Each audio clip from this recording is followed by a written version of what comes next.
Agora são 19 horas e 30 minutos. Para quem chegou no horário, vamos iniciar, né? Para não atrapalhar as pessoas que tiveram compromisso e conseguiram chegar, né? Vamos lá. Boa noite a todos. Sejam muito bem-vindos à nossa segunda reunião em relação ao tema de hoje.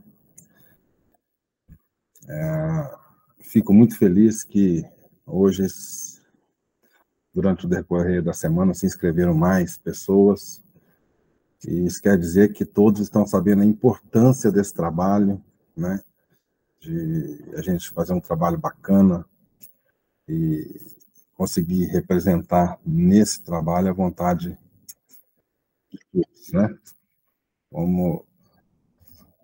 Vamos agradecer a Deus por isso e vamos tocar o barco. Eduardo, manda bala. E pessoal, boa noite, todo mundo aí, né? Plena segunda-feira, depois do final de semana aí para descansar, não é?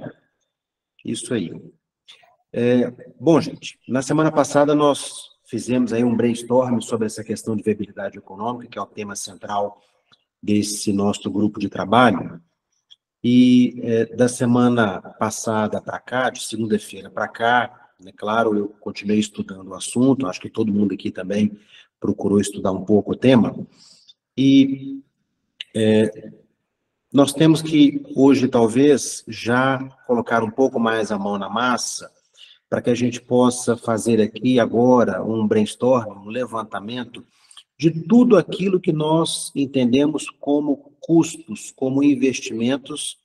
E, claro, aí acho que é interessante a gente dar uma de Jack o Estripador, né, e ir por partes, e pensar, então, no período pré-operacional, ou seja, nesse momento em que nós estamos, que é, então, a montagem da empresa, obra civil, muitas das vezes, né, compra de equipamentos, etc., e depois nós pensarmos nos custos do negócio girando. Por quê, gente?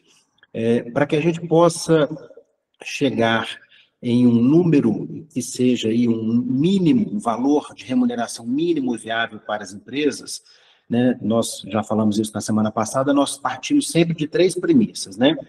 Qual é o preço que será pago para as empresas, qual é a demanda que cada um terá, ou seja, a quantidade de vistorias e, consequentemente, os seus custos, e aí entram os investimentos para ter o negócio e depois os custos do dia a dia do negócio, para que a gente possa, então, fazer o cálculo de qual é a margem de lucro e de quanto tempo vai demorar para que o valor investido retorne para cada empresário, né? Porque esse investimento feito na montagem do negócio, esse dinheiro tem que voltar para a vida das pessoas. Muita gente, inclusive, confunde o que é o lucro de um negócio com o resultado dele, né? O resultado não necessariamente é o lucro pontual que você tem no final do mês. Se você fez um investimento e esse dinheiro não foi devolvido, esse capital não voltou para a sua vida, é interessante a gente fazer esse cálculo, né? Então, claro, né, abrir a palavra para todo mundo que está aqui, para cada um falar aí o que acha que deve ser dito nesse momento inicial nosso, e se todos concordarem, na sequência, eu gostaria que a gente, então, já pensasse, vamos pensar primeiro nesse período, nesse momento inicial, ou seja, o que está envolvido de investimento financeiro, de esforço, para que a gente, então, tenha o negócio, tá bom? Pode ser, gente? Vamos lá, a palavra está dada.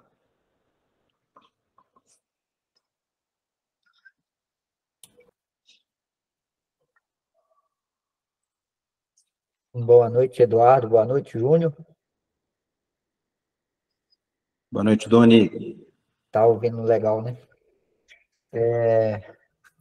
Então, essa questão de preço é uma questão, assim, muito delicada, né? O que a gente vê hoje no mercado de ACV, eu vou falar com a realidade aqui da minha cidade. 1.600 vistorias, mês, em média. Tem 9 empresas no sistema que deu entrada. Se a gente dividir isso aí, não vai dar 180 vistoria mês. com a portaria em vigor que está hoje, a gente não consegue manter a empresa com essa quantidade de vistoria. Então, hoje a vistoria teria que passar de R$250, que é o preço de uma vistoria cautelar que a gente cobra. E o que veio acontecendo com o mercado, que inchou para chegar a esse ponto, é que foi várias promessas. Investe R$100 mil e que fature 50 mil. Todo mundo viu isso, e aí chegou a esse ponto. O que eu penso, com relação ao preço dessa vistoria, esses R$130 seria um valor bom para fazer a vistoria de transferências, mas eu acredito que não vai continuar esse valor dos R$130, e aí a gente vai ter que, possivelmente, esperar para ver se nós vamos pagar a TI ou se o Estado vai pagar a TI. Porque se reduzir o valor, as coisas só vai piorando. Se com R$130 hoje, a gente não consegue manter a empresa. No meu caso, com 5 vistoriadores, Então, hoje, eu diria que a vistoria tem que aumentar. Ela não, R$130 hoje é impossível de manter a empresa aberta. Mas, sendo em cima desses R$130 aí, se não reduzir lá os requisitos, é impossível. Eu vou falar assim, que eu nem entraria com credenciamento hoje. Eu paro aonde eu estou. Porque não vale a pena.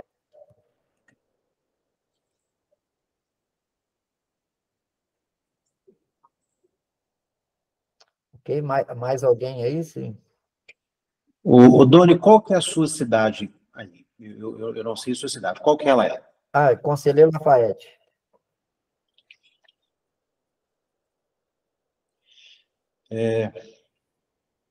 Nove empresas em processo, isso mesmo, Doni, isso mesmo. Lafayette. Eduardo, aí tem uma questão que eu não consigo saber, porque igual eu tenho o box de veículo pesado, Uhum. Aí eu não consigo saber qual, assim, pelo menos dessas 9 aí, pelo menos 4 eu tenho certeza que não vai fazer veículo pesado. Então vai restar mais 4, porque eu seria a 9ª, no caso. Uhum. Então, assim, pode ser um diferencial, mas muito pouco, é insignificante também. Bom, gente, pegando o gancho do que o Doni está falando, eu trabalhei no final de semana fazendo aquela atualização que eu disse para vocês que eu faria sobre as empresas que estão em processo de credenciamento. Eu concluí isso hoje com os dados atualizados de hoje às 8h08 da manhã. Nós temos hoje em processo de credenciamento 1.308 empresas de vistoria, tá? E os números são muito altos, claro, eles, de certa forma, até assustam, mas de outra forma, não. Quando nós olhamos em cidade por cidade, claro, a cidade que tem a maior quantidade de pedidos de credenciamento é Belo Horizonte. São 93 pedidos de credenciamento. Não necessariamente todas essas empresas ainda estão em processo, porque o portal de transparência, ele não nos mostra o status do pedido de credenciamento. Então, quando um processo ele é cancelado ou ele é reprovado, ele vai ficar naquela etapa ad eterno, ele não muda de etapa, mas ele não sai lá do portal da transparência. E em Belo Horizonte, por exemplo, aqui ainda constam várias empresas que eu sei que os processos já foram cancelados e estão aqui nesse rol das 93 empresas, tá? Mas serve como um elemento, como um parâmetro para a gente. E com esses dados atualizados, por exemplo, quando a gente olha aqui a quantidade de empresas, então dos 853 municípios, nós temos hoje pedidos de credenciamento para 340 municípios do estado. Ainda faltam 513 municípios que não há nenhuma empresa participando do processo. E destes 340 municípios, vou fazer um cálculo aqui para vocês. Nós temos 261 dos 340 municípios em que a média de vistorias por box, por dia, é de 4 ou menos vistorias. Ou seja, fazendo um cálculo aqui grosseiro, né, 75% seria, não é? 75% das cidades onde nós temos empresas pedindo credenciamento, o vistoriador ele vai trabalhar. Se ele tivesse que fazer 16 vistorias por dia, ele faria no máximo 4 vistorias por dia, ou seja, ele poderia trabalhar 2 horas por dia, que ele daria conta de atender a demanda, né? Então, isto é um ótimo elemento que nós temos para demonstrar à CEPLAG de que não justifica este vínculo de um vistoriador por box, né? E que não justifica esta limitação também de o vistoriador fazer apenas 16 vistorias por dia, né? Ou seja, nós temos elementos palpáveis, dados extraídos do próprio portal da transparência, que então nos dizem isso, né? E uma síntese destas 1.308 empresas, gente. Todo mundo sabe, nós temos aqui o processo de credenciamento, ele está estruturado basicamente em 5 etapas, né? A primeira etapa de análise de documentos, a segunda etapa, a avaliação da conformidade, a terceira etapa, que então já é a questão dos vistoriadores, do corpo técnico, né? A quarta etapa, contrato com a empresa de TI, e a última etapa, publicação de portaria, pagamento do DAI, assinatura daquele termo de compromisso, enfim. Quando nós olhamos para as 1.308 empresas em processo, vamos do final para frente, tá? Na última etapa, nós temos 22 empresas, ou seja, até hoje, apenas 22 empresas chegaram na etapa de elaborar e publicar portaria. Na etapa de apresentar contrato com a TI, nós temos hoje 57 empresas, tá? Isso representa 4,36% do mercado, apenas. Em vinculação de vistoriadores, nós temos 120 empresas, ou seja, 9,17%. Tá? E aí, a etapa de avaliação da conformidade, a maioria das empresas, 629, 48,09%. E a primeira etapa, que é a análise de documentos, 480 empresas, 36,7%. Isso quer dizer, gente, que quando nós tomamos as empresas que ainda estão em análise de documentos, que é a primeira etapa, e as que estão na segunda etapa, que é a avaliação da conformidade, nós temos nada menos que 84,79%, ou seja, 85% das empresas. Isso é muito, né? Então, a maioria absoluta das empresas estão ainda emperradas nesse processo de documentação, de avaliação da conformidade, ou seja, não conseguiu deslanchar disso. E o número de empresas que passaram disso são apenas 199, ou seja, nem 200 das 1.308 empresas. Então, informação atualizada hoje pela manhã, tá? Ô, Dudu. Diga lá. Isso daí, assim, é a minha opinião sobre isso. Essas empresas estão emperradas porque não tem uma data de início. Que eu aposto que se Marcão vai começar a trabalhar tal dia, todas vão correr atrás para terminar o credenciamento. Tá Mas faltando só uma coisa, essa parte também é um gargalo que tem nessa parte do credenciamento, não é coisa, muitas vezes, da empresa. Eu mesmo já estive em outras etapas de credenciamento, quando fui indexar meus documentos lá da última vez, eles me voltaram para análise de documentação lá na primeira etapa, e lá eu estou há 25 dias, sem ninguém analisar minha documentação de novo. Então é um gargalo da parte de credenciamento, não é questão única e exclusiva da empresa, né?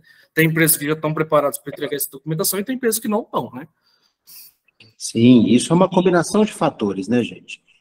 Tanto o que você, Richard, disse, quanto o que o Felipe disse, claro, né, são fatores que contribuem para a gente ter, então, 85% das empresas ainda nessas duas primeiras etapas, né?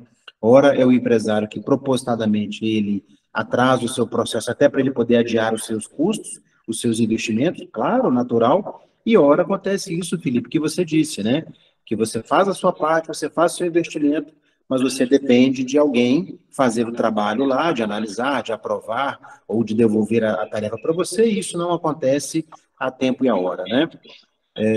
Mas, enfim, eu quis trazer essa informação porque ela acaba também sendo um indicador para a gente do que nós podemos esperar como essa distribuição da demanda, né? Porque nem todos, creio eu, isso acontece em todos os estados, nem todos serão credenciados numa mesma cidade simultaneamente. Então, quando a gente olha para Belo Horizonte, 93 empresas em processo de credenciamento, certamente, no dia que o processo, então, acontecer, que ele rodar pela primeira vez, nós teremos aí um bom número de empresas, sim, sendo credenciadas, mas outro tanto vai ali ficar um tempo até que eles concluam seus processos e sigam adiante.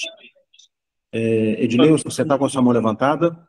Assim, uma opinião primeiro sobre o filtro que você fez das porcentagens aí, é que, como você comentou, como o Detran não elimina do processo a repetição de empresas, por exemplo, minha empresa eu entrei 3 vezes, então aparece lá 3 vezes a minha empresa, porque na primeira eu perdi o prazo do pré-cadastro, na segunda eu voltei para a primeira etapa, então acaba poluindo um pouco os números.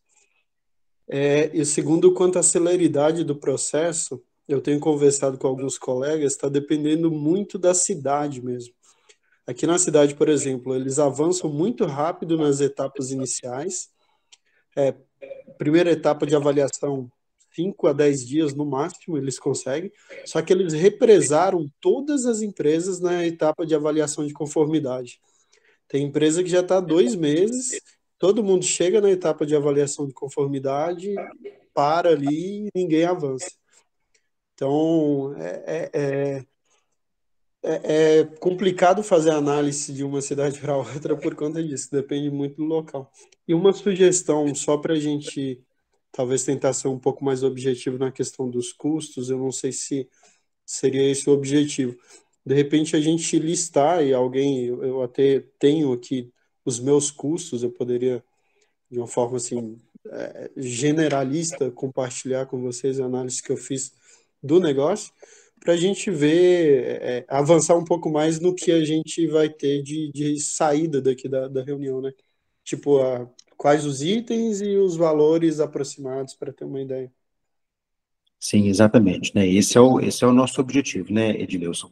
E até também te explicando, essa planilha, esse levantamento que eu fiz, ele não duplica ou triplica a mesma empresa quando acontece como aconteceu com o teu caso, tá? De haver mais de um peticionamento e isso ficar visível no portal da transparência. Na verdade, esse levantamento que eu faço, eu só considero o peticionamento mais recente, entendeu? Não os mais antigos, porque senão realmente ficaria completamente furado essa análise, esse dado, né, avaliado, né? Ok. Bom, gente, vamos lá. Vamos pensar, então, nos investimentos iniciais. Né? O que cada um de vocês teve de investimento? E aí acho que valeria a pena a gente pensar em os itens separados. Né? A questão de equipamento eu acho que é o mais fácil, né, gente? Porque equipamento está lá listado na portaria, é o mínimo exigido. Rara a pessoa que adquiriu algo a mais do que é o mínimo exigido nesse momento, né? E se também comprou algo a mais, talvez não seja justificável, a não ser que tenha aí um bom motivo, a gente considerar esse custo, porque, como se diz, né? O luxo, o extra, cada um faz de acordo com a sua realidade financeira, com a sua vontade, o que ele gostaria de fazer, né? Vamos lá, gente, né? Eu gostaria agora que cada um trouxesse aí, Edileuson, você já se preocupou em falar aí, né, o que você teve ou tem ainda, né, de investimentos para você começar esse negócio. E aí eu vou fazendo as anotações aqui para a gente já ir filtrando as contribuições de cada um. Ok, pensando no investimento inicial, né? Além da parte de equipamentos, obviamente, eu consegui um bom ponto, porém com um valor de reforma relativamente alto aqui para a cidade. Eu consegui um ponto com uma área de em torno de 600 metros quadrados, onde o investimento de reforma, contando serviço mais material, em torno de R$ 70.000.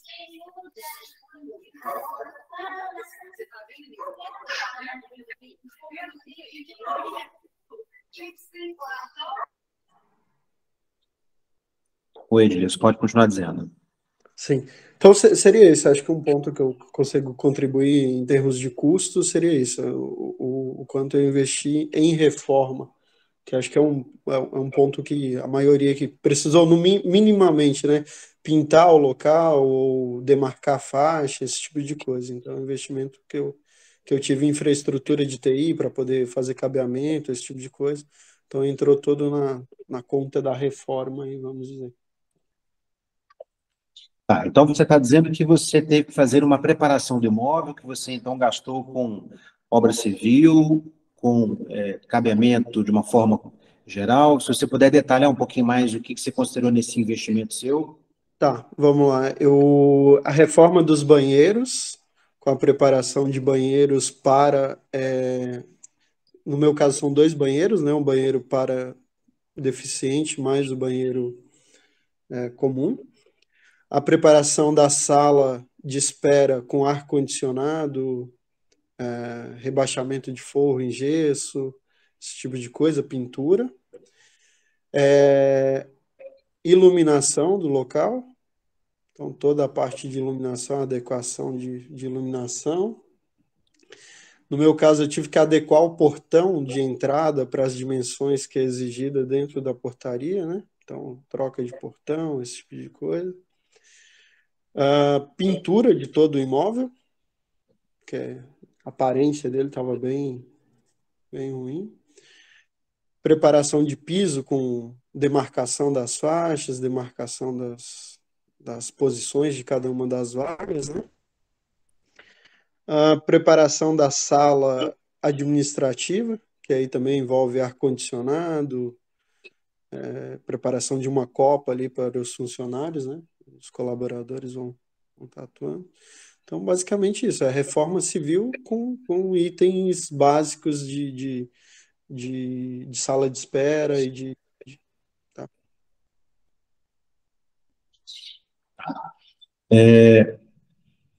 Eu anotei aqui diversas coisas considerando isso que você estava dizendo. Então, a questão de iluminação do local, até itens que você não chegou a falar, mas é uma exigência, né? A questão de extintores, iluminação de emergência, sinalização de Exato. emergência, né? Adequação dos espaços, muitas das vezes isso acontece para acessibilidade, no caso do Sim, acesso à sala de espera, né? Que a gente pensa muito em banheiro, né? Mas acaba que a sala de espera também é um ambiente que ele tem que estar adaptado para acessibilidade, né? E isso muitas das vezes envolve até substituição de porta, de marco, etc., né? Quem mais, gente? Quem mais teve despesas diferentes disso que pode contribuir nessa preparação da empresa? Locação, você teve custo, Edileuson? sim, e aí locação envolve tanto o valor mensal, né, quanto seguro fiança, seguro contra incêndio, uma série de seguros ali que envolve a locação. Eu consegui uma boa negociação quanto à locação por conta do valor investido na reforma, mas ainda assim, Julius, hoje, desculpa, só uma pergunta. Você falou aí na locação, você fez um seguro fiança, não é?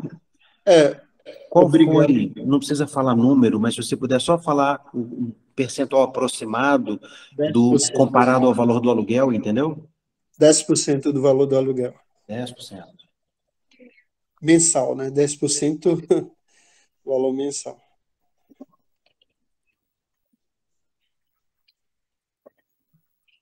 Seguro contra incêndios na faixa de 5%, mas aí paga uma vez só no ano, né? Ótimo. Ótimo. E o seguro de fiança, você está custando 10% do valor do aluguel mensal, né? Então, exemplo hipotético. Se o aluguel é 5 mil, acrescentou em R$ 500 no valor do seu aluguel. Exatamente. Perfeito. Marcelo, você levantou a mão. Boa noite a todos aí. Boa noite.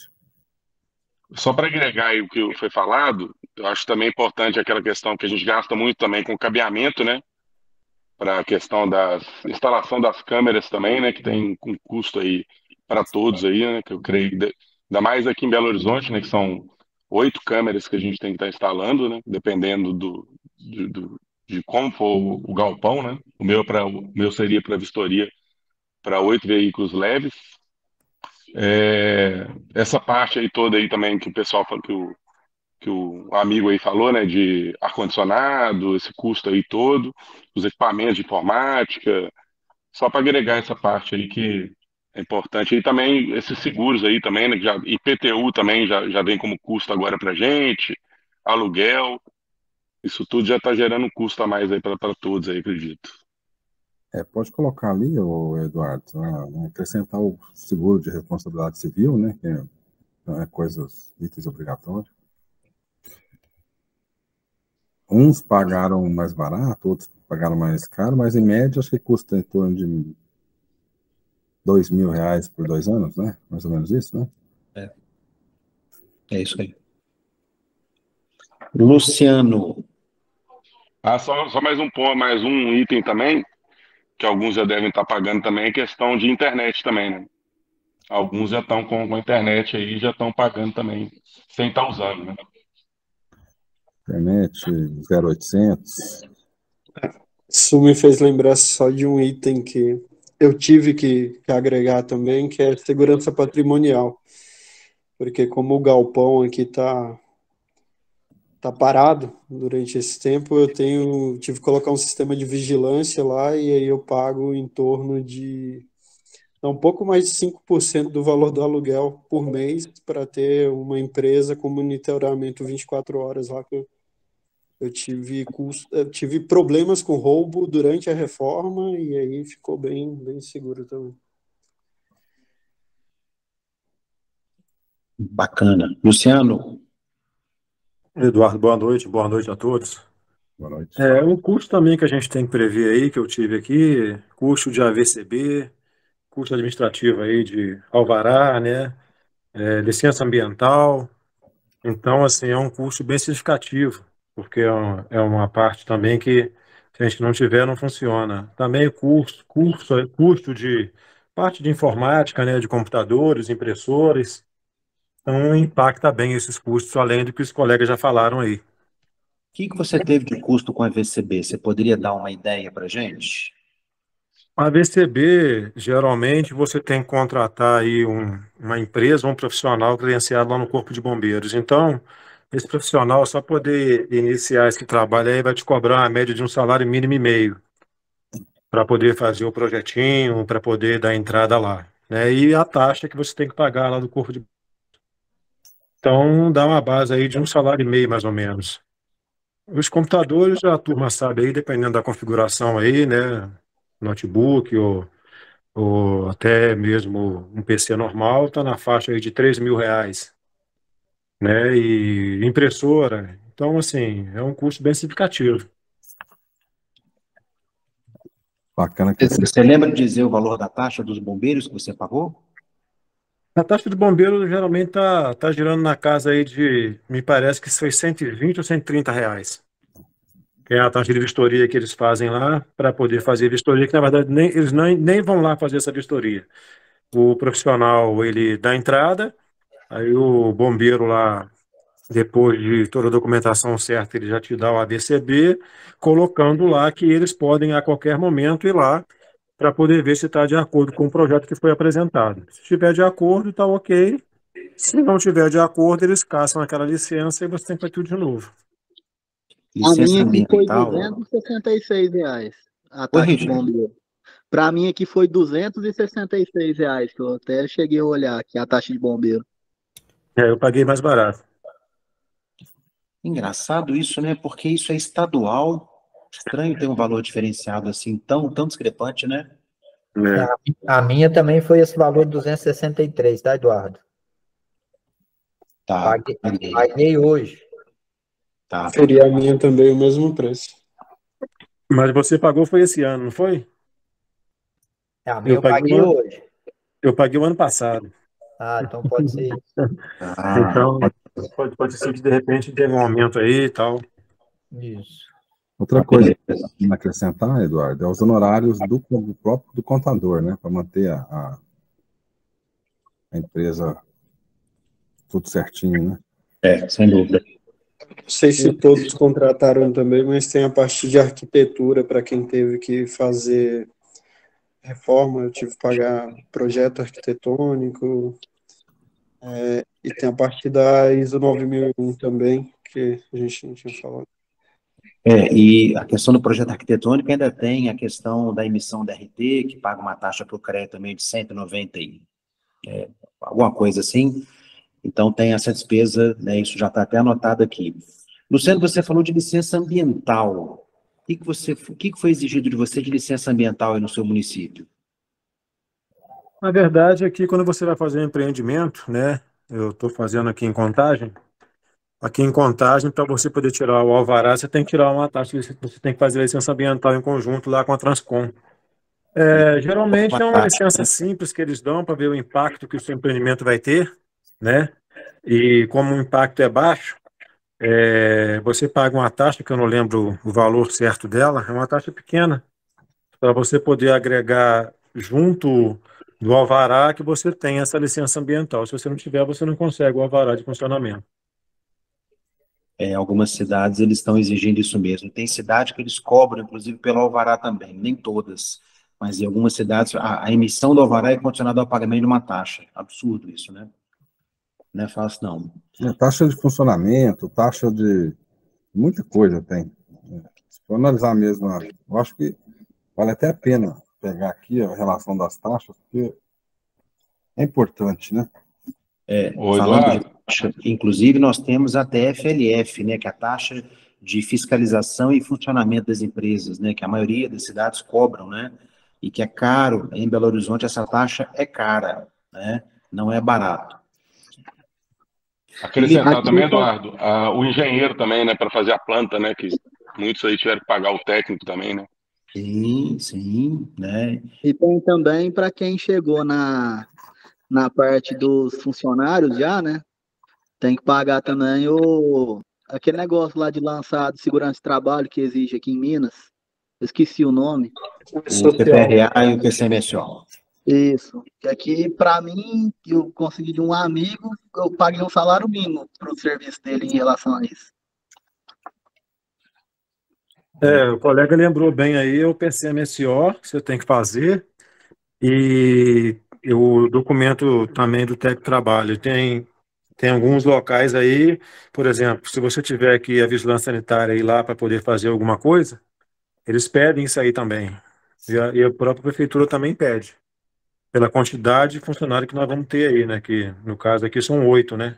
Cada um por box, então colega vai ter que fazer isso aí mesmo. É isso aí. Felipe, diga lá. Ô, Eduardo, o pessoal já falou muito do que eu tinha levado em consideração aqui, sabe? A parte, especialmente ali do TI, é uma parte cara, o computador, servidor, cabeamento, então os meninos já falaram a respeito. Eu tive alguns custos altos, eu achei altos, com alvará. Eu sou arquiteto, então eu tirei meu próprio CAL, a RT, para poder fazer lá o projeto bonitinho. Foi algo em torno de 115, 120 reais a taxa para poder pagar o projeto, também ia entrar com ele tudo direitinho na prefeitura lá. Outros custos que a gente tem, eu acho que todo mundo tem, e o pessoal não chegou a passar para você, foi a ISO 9001, né? Acho que gira em torno ali de uns 3.600 reais, com, acho que a ouvidoria, não sei se é muito bem esse valor, mas pelo menos aqui nas minhas anotações está esse valor aqui. E aí os meninos acho que não chegaram a falar a respeito do valor, né? Tá. De informática, gente, eu sempre considero aqui, pensando mesmo numa cidade de pequeno porte, claro, o computador servidor com no break, que é um item obrigatório na portaria, e a portaria ela não explicita a exigência de uma impressora colorida e de um segundo computador, que seria um computador para-administrativo, mas isso está subentendido na portaria, né? Porque a portaria fala que o servidor é de uso exclusivo para o sistema. Então, no dia a dia do negócio, não tem como a máquina ser exclusiva e ninguém poder trabalhar nela para as questões administrativas, né? Então, eu sempre considero, nos cálculos que eu faço também, pelo menos mais um computador, né? E uma impressora colorida, né? Isso é um item importante. Pensando ainda, gente, nesse momento anterior a credenciamento, né, que não tá, a empresa não está operando ainda, e um custo que eu acho que quase ninguém faz conta, e que aí eu gostaria de ouvir de vocês também, é sobre o trabalho de cada um de vocês, né, porque todo mundo aqui é empresário, a gente acaba não dando valor à hora de trabalho da gente, né, mas quantas horas, quantos dias, quantas semanas dedicadas a esse negócio, e que você está deixando de dedicar esse tempo de trabalho naquilo que, de fato, hoje paga as suas contas, que traz dinheiro para a sua vida, né? Que é o que a gente chama de prolabore, né? O prolabore não é um dinheiro apenas quando a empresa está funcionando, mas ele cabe também nesse momento inicial. Então, vamos ouvir aí o Júlio César, a Dora está com a mão levantada, mas depois eu gostaria de ouvir a opinião de vocês também sobre isso, tá? E o Dora, combustível também, né? tudo, Combustível. tudo. Né? O lanche, o almoço, tudo, né? Dora. Boa noite, pessoal. Complementando só o que o pessoal já falou, eu tive que pagar a TFL 2022 por causa de 3 dias de contrato ano passado. Né, minha empresa foi criada dia 27 de dezembro, e aí eu recebi da Prefeitura de Belo Horizonte, com juros, multa e correção ainda, já estava na dívida ativa. Então, a gente está pagando 2.000 e tanto só do ano passado. Desse ano, aliás, do ano passado foram R$ 1.800, com juros e multas, esse ano R$ 1.400. Eu paguei a RT de projeto 2.500, foi, a RT foi 115 alguma coisa, então eu arredondei para 116. A RRT, que é do projeto arquitetônico, e a RT do projeto de prevenção de acidentes, que é do bombeiro. Agora, eu acho que o maior custo, não sei se o pessoal já falou, são os custos, né, gente? 1.809 do curso de vistoriador é absurdamente caro.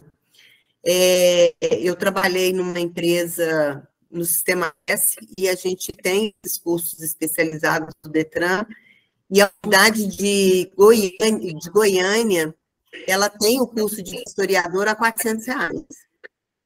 Entendeu? Então, assim, aqui em Belo Horizonte, eu não consegui que nenhuma unidade fizesse o credenciamento desse curso, mas eu acho que, assim, quando o governo estabeleceu a quantidade de UENG por hora-aula, ele pisou no nosso pé também, né? Porque 1.809 por um curso de 40 horas, né? Lá em Goiânia, inclusive, são 45 horas que foi exigido na portaria do Detran. E o curso custa R$ 400. Então, assim, é um valor alto a se pagar por um treinamento, entendeu? Eu sei da qualidade e tudo, mas eu trabalhei com treinamento há muitos anos. E aí, os especializados em motorista de coletivo, de transporte de carga perigosa, isso tudo, a empresa ministrava, e o trabalhador em transporte ainda era gratuito. E só os terceiros é que pagavam. Então, é um item, sabe, o Eduardo, que eu acho importante colocar, porque nada para uma empresa que tem 8 vistoriadores, quase 15 mil, deixa eu fazer a conta aqui rapidinho. 1.809 vezes 8. Dá R$ 14.472. É um valor bem alto. Respondendo a sua pergunta sobre o Prolabore, né, a gente não fez nada, aliás, a gente só está pagando, né, combustível do bolso, as horas trabalhadas do bolso, e ainda tirando para pagar as outras coisas. Nós tivemos que contratar também sistema de vigilância, então a gente contratou a Vexuri, que é um sistema que a gente pagou um valor, foi R$1.000 na vista, e aí a gente ainda paga R$50 todo mês. Pela vigilância, que é R$200, e mais os 50, que eles dividiram em 36 meses do restante do valor dos equipamentos. E eu tive que fazer um depósito de calção, eles não aceitaram o seguro-fiança, onde eu fiz a alocação do imóvel, e aí eu tive que pagar 3 aluguéis antecipados, fazer um depósito de calção de 3 aluguéis antecipados, e com cláusulas assim, bem, se você lê o contrato, você não assina, mas como a gente tinha que assinar, então, que você respirar errado, você perde o valor da calção. O AVTB, eu paguei pelo AVTB, equipamentos de segurança, e isso tudo fazendo bastante orçamento, né? Muita pechincha para poder você conseguir as placas ou os equipamentos também, né? Nós compramos os equipamentos sem calibragem e mandamos calibrar, ficou mais barato. Então, essa é uma dica até que eu dou para quem ainda não comprou os equipamentos. Maravilha. E aí, o seguro de incêndio eu não paguei. Talvez o que o pessoal está pagando agora deve ser aquela taxa do bombeiro, que é cobrada anualmente. Eu ainda não recebi, vou até fazer uma pesquisa, porque senão daqui a pouco ela chega com juros e correção também, né? Até isso. A minha empresa já está com... Eu já estou na fase de inserir os vistoriadores, e aí o nosso impacto é exatamente esse, né? O pagamento do curso e a contratação, que é a mais difícil, foi o que eu citei para você na reunião da terça-feira passada, que seria interessante se a gente pudesse começar não, a gente faria uma declaração, como nós fizemos várias, de compromisso de contratar aqueles vereadores, a gente apresentaria toda a documentação e, saindo da portaria, a gente tem 5, 10 dias para poder contratar, fazer a contratação, que aí eu acho que é rápido você deixando os laudos, né, de ensino do trabalho já prontos, exame médico e tudo mais, para já contratar de imediato. Então, porque assim, vamos supor, eles lançaram a portaria dos 120 dias. Só que tem empresa que já está aprovada na conformidade há mais tempo. Então, se ela liquidar, ela perde os 120 dias ou já está perdendo, já está fazendo os 120 dias dela. E sem norte ainda, né? Porque é setembro ou é outubro, a gente não sabe, né? Quando vai começar. E a folha, a gente tem a despesa do salário, encargos. E aí a gente precisava de ter um norte com relação a isso, né? É isso. No horário eu consegui negociar e eu consegui negociar também o aluguel. Só que para negociar o aluguel eu tive que abrir mão de uma cláusula do contrato da multa da empresa lá. Então, assim, você sai da brasa e cai no fogo. Porque esses empresários, eles não estão... Eu acho que aqueceu bastante o mercado, então eles não estão dando muita moleza para a gente que alugou, que está pagando em dia e tudo mais, sabe? Não reduzir a quantidade que eu precisava, reduzir uma parte e a outra eu vou pagar em parcelas corrigidas a partir do ano que vem. Então, assim, a gente já está fazendo dívida para o próximo ano, né? Antes de começar o nosso trabalho, né? A nossa atividade. É só. Obrigada. O que realmente precisamos é de uma data de início. Isso eu acho que é o que está faltando. Mesmo que seja, sei lá, dezembro. E aí todo mundo, acho que se programaria para isso, para o início das atividades. Ô, Eduardo, deixa eu te fazer uma pergunta rápida. Essa questão das franqueadoras, não teria uma cláusula que, enquanto não funcionasse, elas não pagariam o valor? Porque o que a gente vê também que um dos grandes problemas é a taxa da franqueadora, né? Porque eu não sei, porque eu não sou franqueado, sou bandeira branca, mas que a gente tem notícia, assim, igual os meus concorrentes aqui, a cidade não é tão grande, então a gente fica sabendo, mas é 70, 100, 150 mil, e os caras estão pagando, né? E o serviço não está rodando. Então, é igual a Dora falou, é uma coisa que, será que, diante da justiça, né, que será que não teria como bloquear isso e parar de pagar até que funcione? O Doni, só complementando a sua fala, eu também sou bandeira branca, né? Quando eu falei que eu ia abrir com bandeira branca, o pessoal achou um absurdo, que eu não ia dar conta.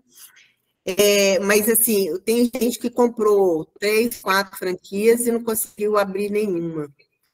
E a empresa, né, que vendeu a franquia não se disponibilizou nem a vender para terceiros a parte para ajudar a pessoa. Então, assim, tem gente que está em situações também muito complicadas. Eu não tenho certeza, que eu não li o contrato deles, mas, assim, se estiverem cobrando a taxa, porque a taxa deveria ser devida a partir do momento do início da atividade, né? Eu penso que isso seria, sei lá, inconstitucional, ficar pagando esse valor sem a empresa estar funcionando, sem a empresa estar tendo reclamação, né? O Eduardo deve saber mais que a gente sobre isso. Ô, gente, bom, Doni, eu vou tentar responder dentro daquilo que eu sei, claro, né? A relação de uma pessoa com um franqueador ou um licenciador é uma relação privada, né? E aí vai valer o que a pessoa aceitou de condições contratuais, né? E realmente eu sei de vários casos de pessoas que compraram estes serviços, né, de franquia, de licenciamento, e que tem um valor de luva expressivo, 50 mil, 70, 100, né? Eu já vi até de 250 mil reais. E não sei se a pessoa consegue sair disso depois que ela assina, não, né? Mas aí é uma questão, né, que aí acho que é foro cível, não vejo nenhuma participação do Estado nisso, porque foram as escolhas que as pessoas fizeram, né? Júlio, você está com a mão levantada há um tempão, meu amigo, diga lá. Boa noite a todos. Eu falo aqui de Poços de Caldas, estão me ouvindo bem? Não. Então, Eduardo, os nossos custos aqui, na verdade, a gente tentou agilizar o máximo possível. Então, eu estou pagando aluguel aqui, eu e os meus 2 sócios, desde a 5 de dezembro foi o nosso primeiro aluguel. E de lá para cá, lógico, a gente teve todos os custos que todo mundo teve. Desde reforma do imóvel, rampa de acessibilidade, né, os banheiros e tudo mais. Enfim, os nossos gastos mensais hoje giram em torno, entre aluguel, contador e todas as taxas, em torno de 16 mil reais por mês. Nós estamos já com os funcionários contratados, a nossa empresa já mandou o contrato da TI, e o moço da delegacia me ligou e falou que era para parar até ali, que ele só poderia ir até onde ele foi, e o contrato da TI ele não pode analisar por enquanto. Outra coisa que a gente gastou bastante também foi os gastos com os cursos, né, com os vistoriadores. Nós temos 4 boxes, então a gente levou 4 vistoriadores para Belo Horizonte. E ficou mais ou menos em torno de 14 para 15 mil reais. Gastos com cursos, alimentação, estadia. Então, ficou aproximadamente nesse valor. Que mais que eu poderia pontuar? Uma sugestão, assim, não sei se pode. O curso de vistoriador, não poderia a gente pleitear para fazer o teórico à distância? No meu caso, eu já fiz, não mudaria nada, mas para o pessoal que ainda não fez, talvez seria um gasto a menos, né? E na parte prática, aí sim, daí iria um dia ou 2 só. Porque uma semana em Belo Horizonte, quem tem 8 funcionários, 12 ou até mais, não fica muito barato. Mais ou menos isso que eu queria pontuar. Miller. Boa noite, Eduardo. Eu vou falar em relação aos custos fixos, né? Eu já fiz mais ou menos o levantamento. O que eu coloquei nos meus custos fixos? Aluguel mais IPTU, luz, água, internet, telefone, salário do historiador mais encargos, salário administrativo mais encargos, vale transporte, contador. Caso haja alguma alteração e a portaria estabeleça, ou não sei, a burocracia estabeleça que a gente tem que receber esse dinheiro, que a taxa seja desmembrada, o aluguel da maquininha de cartão, tarifa bancária, seguro, ISO, uniforme, limpeza, manutenção geral, material de escritório, treinamento, taxa de credenciamento e o Prolabore que eu zerei aqui. Então, só nessa brincadeira toda que eu calculei em relação aos meus custos, deu R$17 mil, R$17.100, mais ou menos. Então, além do que a gente gastou, né, em torno aí, cada um deve ter gastado em torno aí de 50, 100 mil reais para levantar um negócio, ele vai ter, cada empresa de pequeno porte, que é o meu caso, vai ter aproximadamente esses custos, né? Era só esse detalhe que eu queria falar. E boa noite a todos aí. Luciano. Eduardo, adoro, o Doni falou sobre a questão aí de franquia. Meu caso é bem atípico, porque eu tomei um prejuízo aí inicial na faixa de R$80 mil, né, com franquia. Eu fiz uma franquia de São Paulo, e aí a franquia não tinha nem saído da portaria ainda, me orientou de uma forma, eu adaptei o imóvel todo, fiz todas as obras necessárias, já estava tudo pronto, e quando saiu aí a portaria, colocando aí 8 boxes. Então, eu tive que fechar aquilo lá, pagar uma multa lá de aluguel, rescindir contrato, enfim. Aquilo ali me deu um baque muito grande. E essa franquia, todas as franquias, ela tem um contrato, como você falou, é um contrato particular. Geralmente você paga uma entrada e você vai pagando prestações. A franquia não quer saber se você está aberto, se você não está aberto. A franquia quer receber. E você não tem como parar de pagar porque você está amarrado num contrato. Esse contrato, inclusive, gera multa, né, coisas absurdas. Então, se você para, você não consegue fazer uma negociação e você para de pagar, a franquia vai entrar com uma ação civil contra você para poder te executar. Então, quem está com franquia aí, hoje eu não estou com franquia mais, né? Mas quem está com franquia aí está mais apertado do que a gente que está aí pagando franquia, né? A gente está com prejuízo aí girando alto, como os colegas estão falando aí, no meu caso está mais alto ainda, que eu estou aí com a carga aí só de aluguel, são R$15 mil, mais esses custos aí, estou com quase mais de R$30 mil por mês de custo, e não tem aí uma previsão de nada. Então, assim, quem está com franquia também está numa situação bem difícil. E a minha preocupação também é quando a gente conseguir abrir, né, que vão abrir várias empresas, se a gente vai conseguir esse retorno, né? Porque pelo que eu estou observando, pelo que eu tenho visto aí, né, tem muita empresa poder abrir em local que não vai dar para a gente poder conseguir retirar o investimento que nós colocamos nem a curto nem a médio prazo. Isso me preocupa bastante também.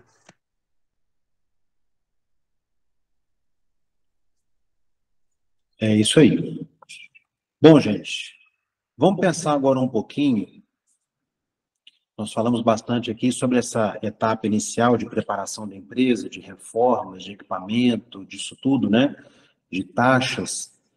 Aí, talvez quem já está no mercado há mais tempo, aí o Doni, né, o Júnior, que tem um negócio fazendo vistoria no dia a dia, por mais que seja vistoria cautelar, mas tem o dia a dia do negócio, né? O que vocês podem dizer para a gente dessas despesas do dia a dia do negócio? Só depende muito da quantidade de funcionários, né? As pessoas têm, né? Nós aqui temos um volume de funcionários, já temos 12, né? A despesa gira aí, tem alimentação, depende do acerto, né, que se faz, também da alimentação, vale transporte, você tem aí o café da manhã, falando só despesa de café da tarde, como funcionário, né? Aí você tem despesa com imposto, né? Os impostos que você paga em relação às notas fiscais que você tira, produtos de limpeza,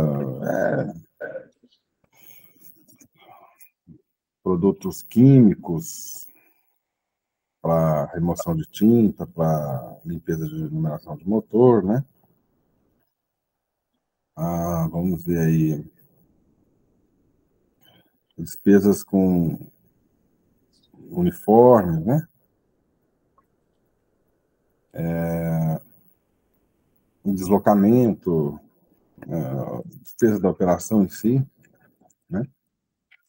Mas eu não... o seguro que a gente paga, na verdade, por conta se acontecer alguma coisa dentro da empresa, eu não estou falando aqui do seguro de responsabilidade civil profissional obrigatório, estou falando do seguro de responsabilidade civil garagista, que se acontecer alguma coisa dentro do pátio, né, mexe no veículo, ele pega fogo, ele esbarra na parede, tá, alguma coisa desse sentido, existe um seguro para essa proteção. Roubar um veículo dentro da sua empresa, alguma coisa desse sentido. Hoje está tão complicado, né? Você tem que trabalhar mais amparado, né? Mas os custos, falando assim, não são tão altos assim. Lógico que tudo é alto, mas vamos falar assim em torno de R$3.000, R$4.000. Para a minha estrutura, eu estou falando só com essas coisas que não foram faladas, né? E, Júnior, essa questão que você colocou de EPI, né? Você nem falou de EPI, você falou de uniforme, que entra a questão de EPI também, né? Isso. São itens, inclusive, que a gente tem que repor vez por outra, porque o uniforme acaba. Né? Ele tem um desgaste natural, o EPI é a mesma coisa, né? Então, são itens até que a gente tem que, talvez, uma vez por ano, pensar numa reposição. Com certeza. Né? Que isso te gera um custo cíclico, né? O seguro garagista que você comentou, você tem uma ideia de custo disso, anual, mensal? Como é que é aí para você? Tem sim. Fica R$ 2.800 por ano. Que ele contempla, dentre aquilo que eu falei, contempla, vamos supor, roubou um veículo aqui dentro, está tranquilo. Roubou o veículo no estacionamento da empresa, também está tranquilo. Um louco entrou ali, bateu um ferro, um funcionário chegou, foi fazer uma manobra, esbarrou no outro carro, está tudo contemplado, entendeu? Para você não ter preocupação nenhuma. Lógico que você tem a dor de cabeça momentânea, mas você tem a certeza que você vai solucionar o problema, né? Tem outras despesas também, gente, que a gente acaba deixando passar batido, mas que quando a gente olha ao longo do tempo é relevante. Tarifa de manutenção de conta corrente, a gente acha que é uma bobagem, mas o banco todo mês, a depender do banco, tira ali 80, 100, às vezes até um pouquinho mais do que isso. Quando você olha no ano, foi 1.000 prata que foi embora, assim, ó, puf, queimou. Aí o banco te empurra um cartão de crédito, aí tem uma anuidade do cartão que às vezes você nem usa, que é a porcaria, e ele te toma mais 1.000, 1.500 conto de anuidade. Né? Então, banco, essas despesas bancárias, elas são pesadas quando você pega num período de tempo maior, né? E principalmente no caso, aí pensando nas empresas, nas cidades de pequeno porte, né? Porque qualquer R$100 a mais por mês vai pesar o orçamento dela, né? São coisas pequenas, são miúdas, mas que acabam impactando no dia a dia do negócio também, né? Tem um item que eu sempre considero também, gente, que é a questão da depreciação dos equipamentos de informática, que é uma taxa de depreciação alta, né, de 20% ao ano, pelo menos, né? É difícil a gente ter um computador que a gente consegue usar ele mais do que 5 anos, né, gente? Essa é a maior verdade que tem, né? Aliás, computador meu, acho que até hoje eu não consegui usar nenhum mais do que 3 anos. Né? Essas porcarias dessas máquinas não aguentam, né? Telefone, a mesma coisa. Imagina o smartphone. E aí, Júnior, com a experiência que você tem, quanto tempo tem durado, em média, um smartphone aí na mão da equipe, hein, cara, para fazer vistoria? 2 anos e meio no máximo. Pois é, olha aí, ó, tá vendo? A taxa de depreciação é altíssima, tá vendo? Olha aí, ó. É no máximo. Tem muitos. Aí isso começou a dar certo com 2 anos e meio, quando eu resolvi responsabilizá-los pela má utilização do equipamento, né? Mas até a empresa tomar essa medida, nossa, era 8 meses, 9 meses. Júnior, considerando que a ECV em Minas Gerais terá que ter aí treina, paquímetro, etc., né? Quem já manuseou isso sabe que um paquímetro, por exemplo, é super delicado. O cara deixar um paquímetro cair no chão algumas vezes, ele vai empenar, ele pode quebrar a ponta. Treina não, né? Mas paquímetro sim. Profundímetro, então, nem se fale, porque a haste de profundidade para fazer a medida, ele é muito fininha, né? Não, até a treina, viu? Até a treina. Se você abrir ela mais do que ela solta, e aí tem que... Aí, treino, o povo dobra na mão, né? Aí ela quebra, né? É complicado. Você acha que a gente também pode considerar a durabilidade desses equipamentos na mão do historiador nessa ordem de grandeza? 2 anos e meio? Eu acho 2 anos e meio muito.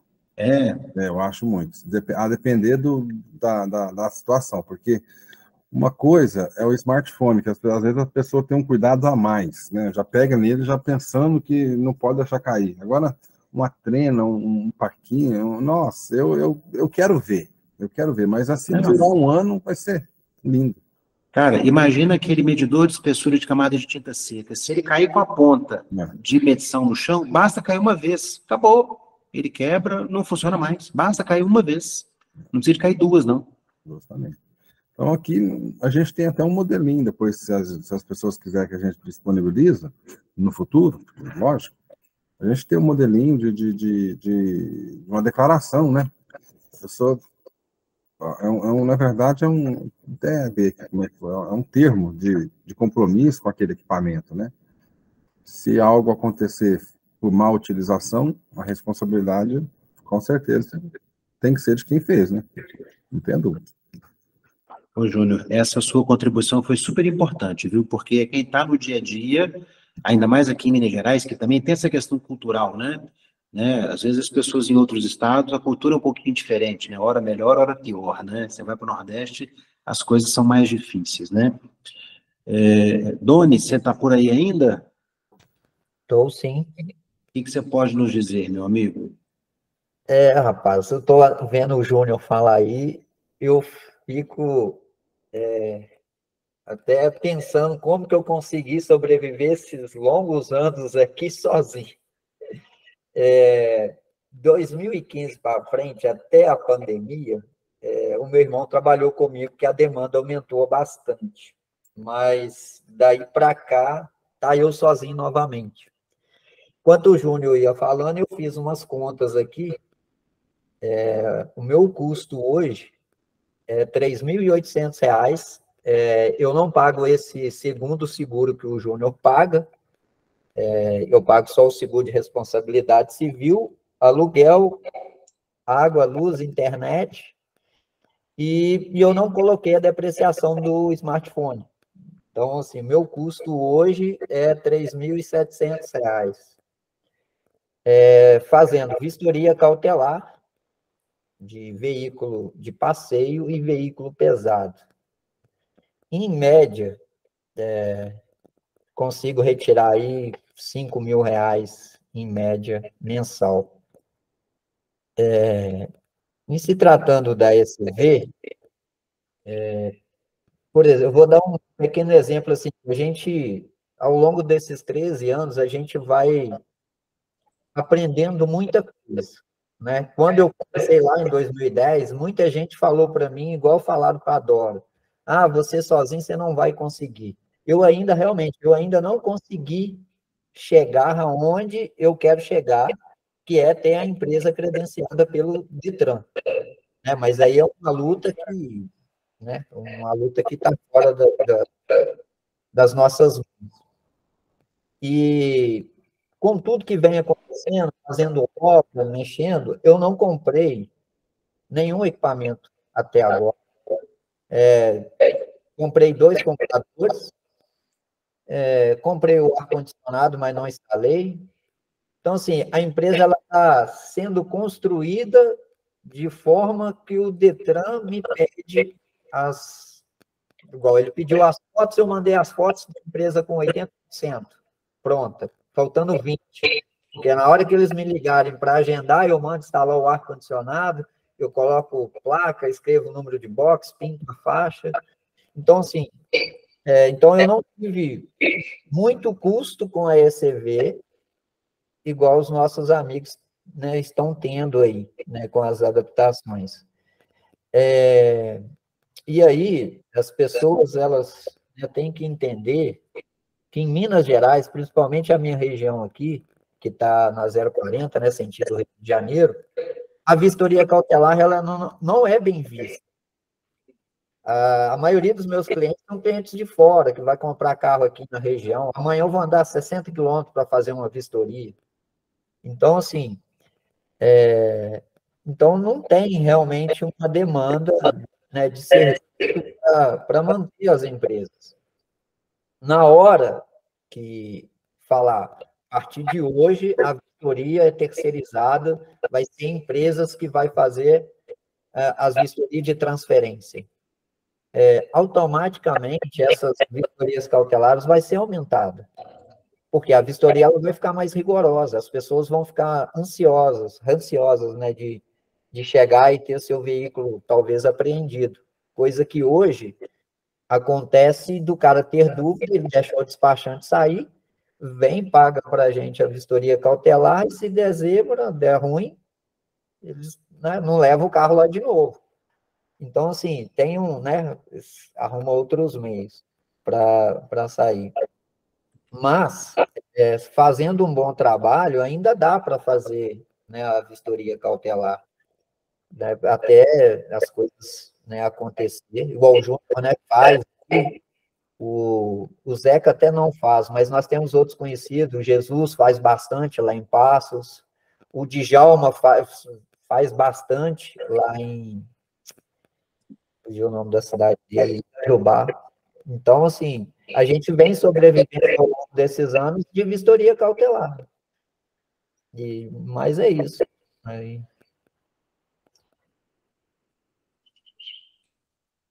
Edileuson.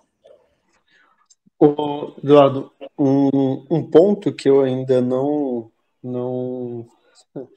pensei como que eu vou resolver é a questão da vistoria móvel, né?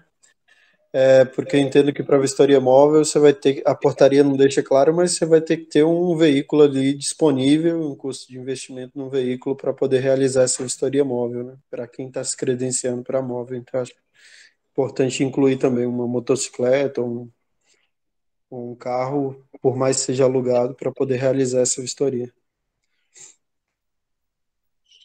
Edileuson, essa questão da vistoria móvel, ela traz aí outros complicadores, né? Porque aí até o tempo, né, de deslocamento, né, ele acaba contando depois nesse custo dessa vistoria, né? Tudo bem que a remuneração disso é um pouquinho maior, né, que está previsto lá no decreto estadual, mas tem mais riscos, inclusive, né? A vistoria móvel, ela é mais complicada, né? A gente pode, claro, pensar em cenários considerando aí uma motocicleta, um veículo, né, de propriedade da empresa ou alugado, ou, para tentar simplificar isso, ver aí o preço de uma corrida, né, seja via aplicativo, seja Uber, etc., ou táxi, né, para a gente estimar aí uma distância média de deslocamento dentro de uma cidade, para a gente fazer alguma estimativa disso, né? O que vocês acham? Eu comprei uma moto semana retrasada pensando nisso. Em torno aí de R$17.000. Uma moto que vai dar segurança, não vai dar problema. E, enfim, que vai ter condições, por exemplo, de ir numa distância independente da estrada, né? Então, acho que para a vistoria móvel, a gente teria que colocar mais esse custo também de investimento, né? No meu caso, eu até esqueci de colocar nessa lista que eu te passei, porque teria mais a gasolina da moto.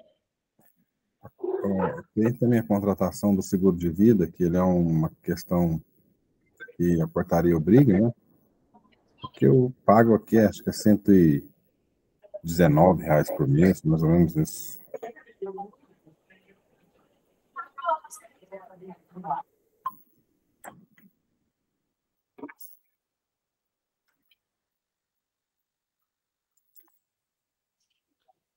Miller, você está com a mão levantada? Você quer falar mais alguma coisa?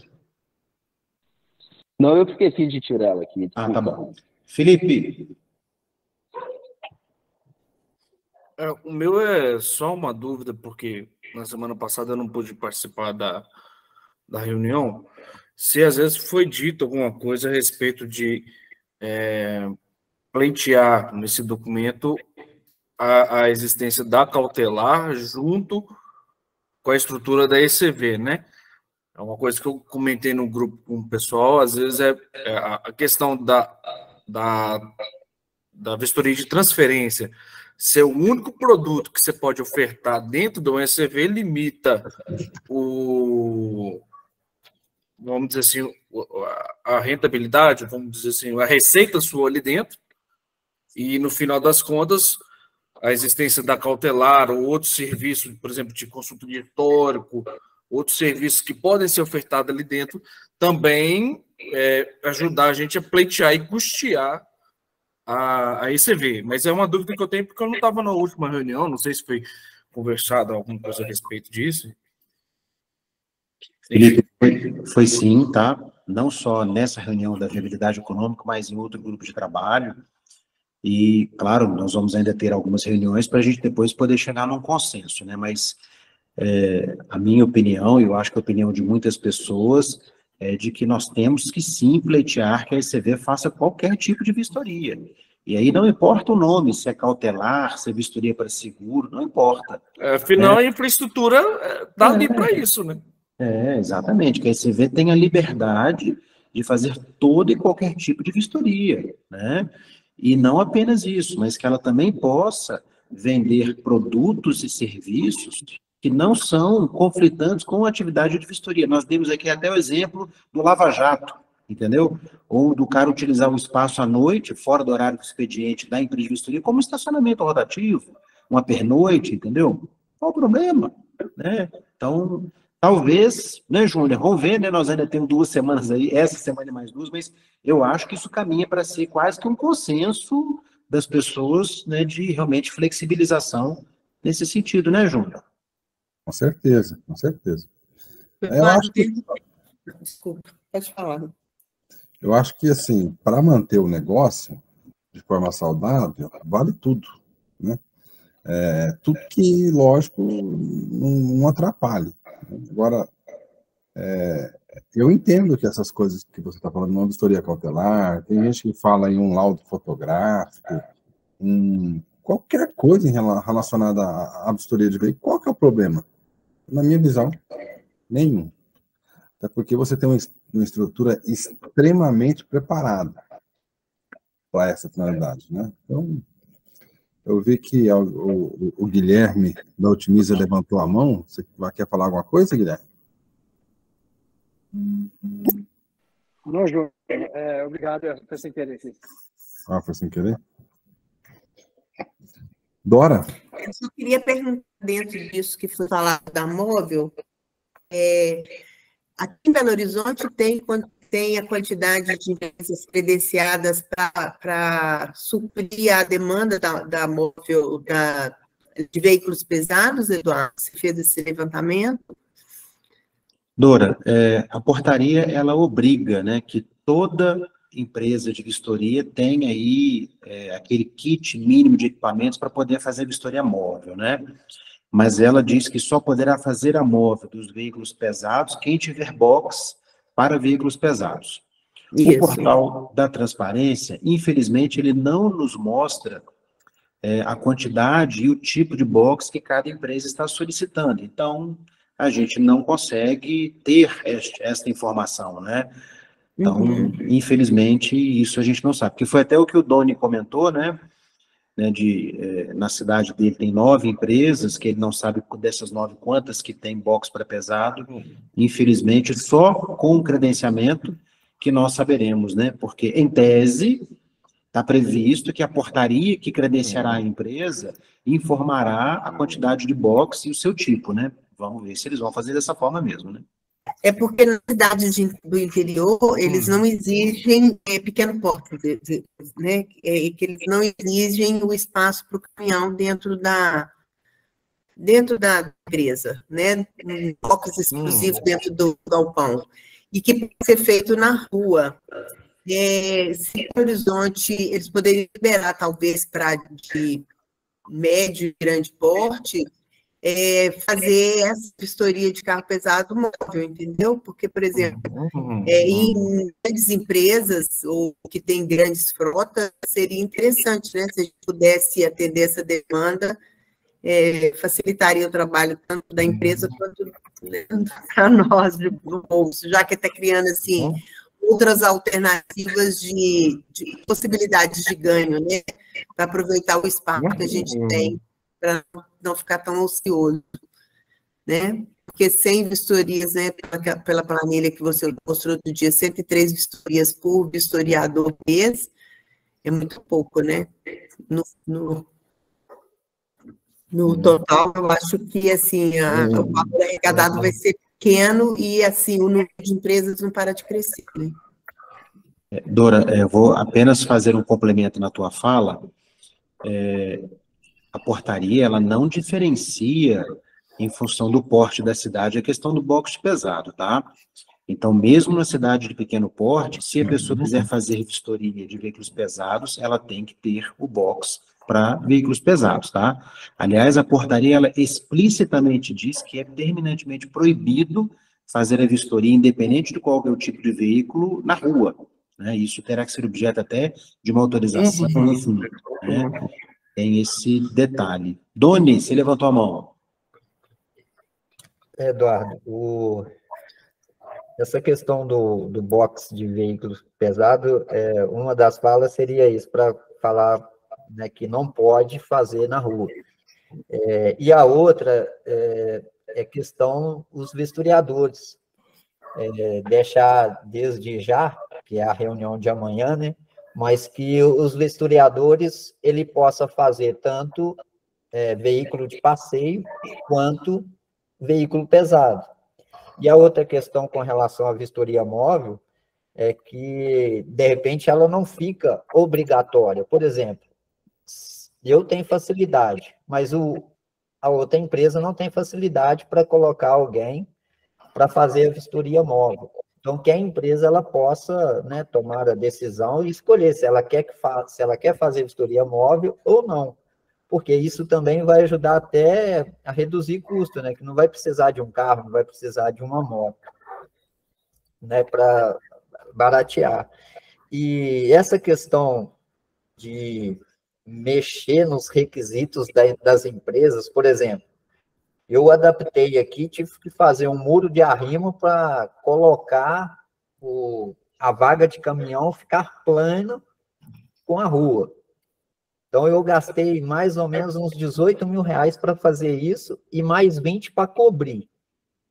Então, imagine que agora vai lá, mexe na portaria e eu posso fazer vistoria na rua. Eu gastei 35 mil reais, né, com uma portaria. Então, essa questão de mexer nos requisitos da portaria da forma que está hoje, todo mundo, 99% das empresas vai perder muito dinheiro porque adaptaram a empresa e agora não vai haver necessidade. Então, a gente tem que pensar muito nisso, mas esse assunto é o assunto de amanhã, né?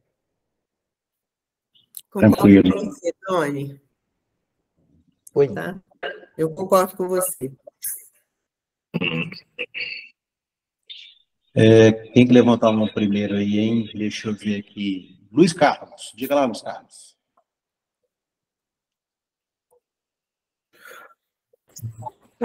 Opa. Luiz? Luiz? Bom, então vamos lá. Edileuson. Só pensando um pouquinho no resultado do nosso trabalho aqui, não sei se tem uma ideia de fazer isso, mas eu acho interessante se a gente conseguisse demonstrar no documento ao final qual seria o número mínimo de vistorias, é claro, dependendo por boxe, para o negócio ser viável, sabe? Tipo assim, um boxe ele só é viável manter um boxe ativo se tiver um número X de vistorias para aquele boxe. Pensando no seguinte, uma cidade que eu tenho 4 boxes, um faturamento de R$20 mil mês, e eu tenho um custo de 22 mil na média para manter o negócio funcionando. Então, chegar num número mágico aí, eu não sei se seria possível ao final do nosso trabalho aqui. Edileuson, ótima a sua colocação, e deixa eu até então dizer o que eu acho que nós vamos conseguir fazer com muita propriedade. Primeiro que nós temos que, num cenário 1, vamos chamar de cenário 1, tá? Primeiro cenário, aquilo que hoje está vigente, ou seja, um vistoriador por box, aqueles equipamentos todos, o Estado pagando a ECV 130,96, certo? É o que até então está vigente. E a gente faz todo esse cálculo, todo o cenário de viabilidade, para que a gente chegue, então, num resultado de qual é o mínimo de vistorias que a empresa deve fazer, e aí 3 cenários, pequeno porte, médio porte, grande porte, ou seja, uma empresa com 2 boxes, com 4 boxes e com 8 boxes, porque isso é o mínimo exigido para credenciamento, em função do porte da cidade, e a gente poder chegar nesse número, e dizer, por exemplo, que para a cidade de grande porte, uma empresa que fizer menos, e aqui estou falando um número hipotético, tá? Que fizer menos de 400 vistorias, ela não tem lucro algum, né? E aí, a partir disso, comparar com o que nós estamos tendo agora de levantamento de uma expectativa de demanda de vistorias, se todas as empresas que estiverem em processo de credenciamento se credenciarem. Para então já demonstrar o seguinte, olha, das 1.308, tem tanto aqui que já não tem viabilidade econômica. Então, como é que a gente faz para reequilibrar o mercado, para que todas, então, tenham viabilidade econômica? E aí, talvez não todas, mas a grande maioria, né, gente? Porque nem todo mundo, a depender das escolhas que cada um fez, o cara não vai ter viabilidade nunca, né? Eu sei de gente que está pagando R$30 mil de aluguel em Belo Horizonte, né?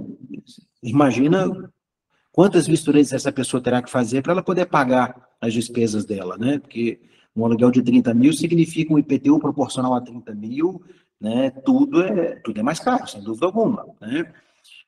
E aí a gente começa a brincar com estes números, brincar com essa planilha, para a gente encontrar outras formas de viabilizar. Por exemplo, abrindo o leque para outros serviços, vistoria cautelar, vistoria para seguro, vistoria disso, vistoria daquilo.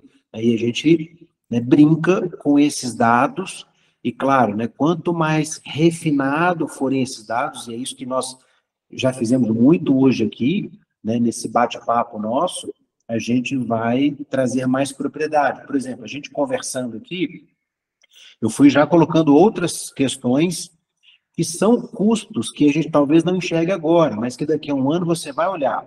Júnior Doni, vocês que têm empresa em funcionamento, a pinturinha dos boxes, aquela delimitação da faixinha amarela, aquele ali rapidinho desaparece. Então, eventualmente, periodicamente, assim como nós falamos de reposição de uniforme, de EPI, de equipamento, vai ter que se fazer também uma manutenção no imóvel, de pintar novamente, olha aqui, tem a recarga do extintor, não está sendo exigido extintor de incêndio, 2, 3, isso vai gerar uma despesa anual de recarga, é barato, 100, 200 reais, é mais 100, 200 reais de despesa. Na hora que a gente vai somando isso, tem uma montoeirazinha de despesas pequenas que vão levar aí 4, 5 mil reais anual do negócio. Numa empresa que fature aí 20 mil por mês, isso vai ter um impacto muito grande para ela. Numa empresa que fature 100 por mês, não vai ter impacto nenhum. Então, vai depender do porte de cada um. Miller. Falando em relação a agregar valores, eu não sei se ninguém tocou nesse assunto, mas quem tem um espaço dentro do seu galpão que caiba uma lanchonetezinha, o cara está ali esperando a vistoria, ele vai lá, toma um refrigerante, come um sanduíche, é possível? Posso estar falando uma besteira enorme aqui, né? Só queria saber se é possível, em questão de agregar valor. Hoje não, hoje é tudo absolutamente proibido. Não, né? eu sei que é, mas dentro da proposta que a gente vai levar. Sem dúvida alguma, né, amigo? Sem dúvida alguma. Estou falando em cima do que a gente pode estar passando. Hoje eu tenho certeza que não pode. Fazendo até uma brincadeira aqui, né? Se o cara quiser vender capinha para celular e camisinha, põe para torar, moço. O cara tá comprando um carro novo. Fazendo a brincadeira, né, gente? Não conflita com a atividade. Não conflita, exatamente. Mas é só isso, então. Vamos continuar. O Eduardo, nos seus custos aí, você colocou a calibração dos equipamentos, porque tem alguns equipamentos que têm um prazo maior, mas tem outros que têm um prazo menorzinho, né? 1 ano apenas. E não só a calibração inicial, mas como também a calibração periódica, né? Porque, a depender do plano de calibração, tem que fazer essa recalibração. Aí, ó, o Doni tá mandando para mim no zap aqui, foda dele, as faixinhas que ele acabou de repintar, ó. Gastou dinheiro, né, Doni? Eu mostrei para você, de repente, porque eu uso, né? Eu pintei não tem 60 dias, não. Olha como que ela já tá, tem uma diferença aí. É porque eu tentei colocar aqui a tela, mas eu não consegui para eles verem. Então, é isso, realmente é custo em cima de custo. É isso aí. Me dá licencinha, Eduardo? Claro.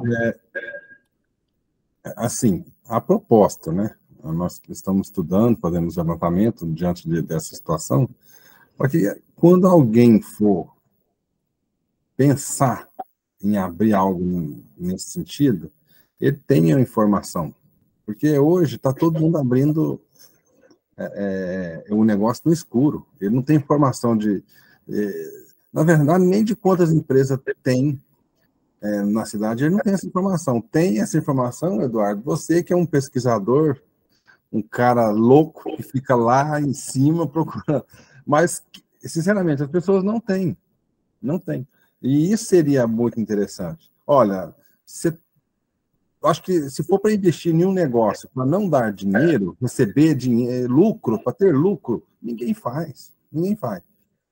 A promessa de um negócio rápido, fácil, de alta lucratividade, isso aí já assim, eu nem acredito que tem pessoas ainda caindo com isso.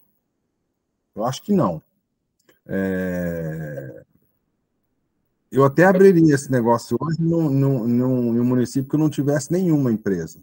Mesmo que fosse para ter uma cidadezinha pequenininha, eu acho que lá o custo é bem menor, eu até abriria. Mas se eu estivesse no site do Detran, olhasse lá, olha, não, né, sou do município que tem tantas empresas, realiza X vitorias, não tem viabilidade econômica. Você não vai. Não vai. E vamos ver se a gente consegue plantar essa ideia, né? Essa semente, né, Eduardo? Isso seria uma coisa fantástica, né? Porque se fosse, de alguma forma, obrigatório o cara, como pré-requisito, ele apresentar aí um estudo de viabilidade, né? Para poder provar que o cara fez conta, que o cara pesquisou o mercado, né? Seria espetacular, né? Isso iria evitar que muita gente entrasse no mercado de forma enganada, né? Que ela realmente, ao entrar, conhecesse disso. E seria interessante. Olha, Júnior, você está falando, me ocorreu uma coisa aqui. O Detran de Goiás, ele inventou um curso para o empresário. O requisito para o credenciamento tem um curso que o empresário de vistoria tem que fazer também, cara. Não sei se esse curso eles ensinam alguma coisa nesse sentido, sabe? Mas quem sabe alguma coisa assim, né? De obrigar o cara a fazer um curso, e no curso eles dão um choque de realidade no cara, né? O cara falou, opa, Peraí, irmão, o negócio é assim, é? Não sei se lá em Goiás, de fato, esse curso tem algum condão nesse sentido, né? Outra questão também que o pessoal não está analisando é o risco do negócio, né? De, né, fazer vistoria, igual eu estou na operação, não é somente olhar seta, farol, tirar uma foto do número do motor, o número do chassi, tirar foto do KM. As adulterações que têm aparecido no mercado hoje estão cada vez mais perfeitas. Então, assim, além do financeiro, ainda tem o risco, né? A gente tem que ficar ligado o tempo todo. Quando alguém me liga pedindo o laudo cautelar porque perdeu o PDF, 2, 3 noites sem dormir. Eu falei, vai problema com o laudo. Aí repassa, aí não é. Porque a responsabilidade é enorme, é muito grande. Você faz um laudo cautelar de R$250 num carro de R$150 mil. Se o carro for clonado. Então, assim, e na vistoria de transferência não vai ser diferente. A gente fez a vistoria de transferência hoje. Daqui 5 anos, o cara foi transferir. O carro é clonado, vai voltar. Então, a gente tem um seguro, mas se errar 2 vezes, né, vai ficando complicado. Então, o risco é enorme. Tem que ganhar dinheiro, porque senão realmente não vale a pena. E Deus já vou despedir de vocês, que eu tenho que ir embora para casa, que hoje eu estou aqui na empresa ainda. Tá certo. E até amanhã para aqueles que vai estar. Boa noite. Alô, até mais, até amanhã. Luciano? Ô, Júnior, ouvindo as suas palavras aí, Pois não? eu fico assim pensativo, porque tem muita gente que ainda está caindo nesse golpe de ganhar dinheiro fácil. Muita gente entrou nessa daí e vai fechar as portas antes de conseguir abrir.